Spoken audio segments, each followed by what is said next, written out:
jiru gabaabdu lafaatihi ta'e waanatti gootu ati mootu waan amaanaatu meeqa hasiif fichee maraatu sababa firri wal nyaatu obboleeyyan gargar fagaatu jidduu buutee khalifa ja'aaftu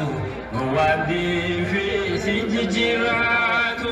hambilcheessee inni haanyaatu tokko jaaree hambir jiraatu khaanis jaaree keessan jiraatu dhiisee kuutaa osoo jaalaatu harka keetii hambolla kuutu haala laaltee maafin gurfaatu warri booruu jiru tolfaatu maatiin qabatee natti bullaatu warri booruu qophii tolfaatu maatiin qabatee natti bullaatu akkamiinuu isaan dhaga'anna doktoraa wallaana wallaana isaa furaana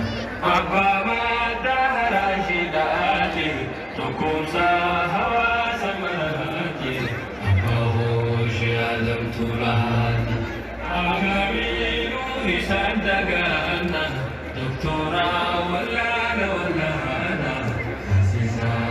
isaa furaana abbaa maddaa raashidaati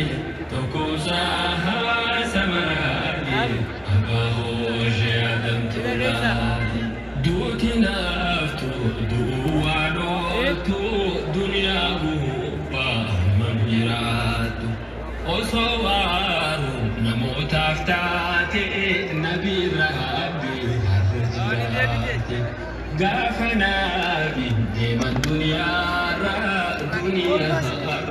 gamaate Makasih gak? sahaboonni dadhaban gaara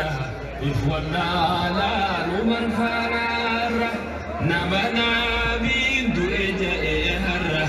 seefiidhaaniin mormarraa muura taaphu jaa'ee nabaa bakriini du'e jeedha Awo gadis. muslimootaaf musiibaatuuni waan situuqee obsitanaani sheekan du'uun irri dadiini sheekan duubaan obsitanaani sheekan du'uun irri dadiini sheekan duubaan obsitanaani Muhammad ini gila. Wadra Sasha.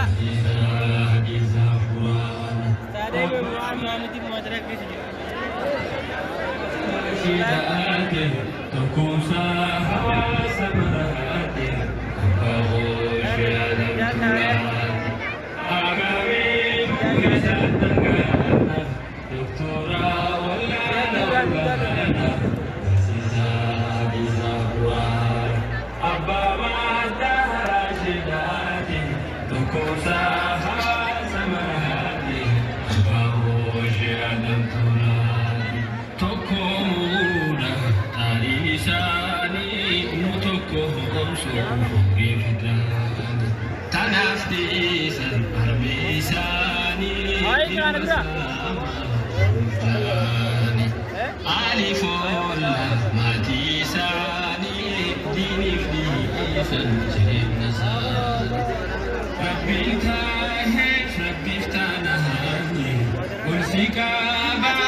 Sijalati muhajatani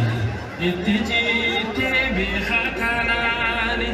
rabbil khalqi sijalandani fidajaan malaikotani